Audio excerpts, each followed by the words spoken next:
You search for how to buy shares of RH.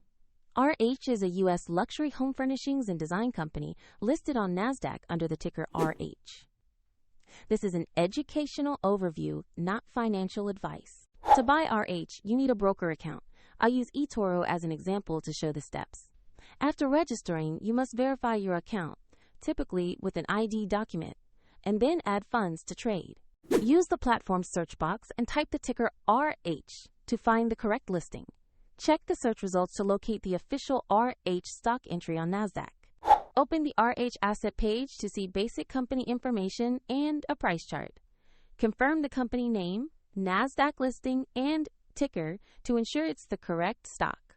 Tap Invest or Buy, choose the amount you want to allocate, then review the order details and confirm. If the market is closed, the order may execute when it reopens, and if funds are insufficient, the platform will ask you to add them before confirming. After purchase, your RH position will appear in your portfolio. For convenience, the example link to eToro is in the description below.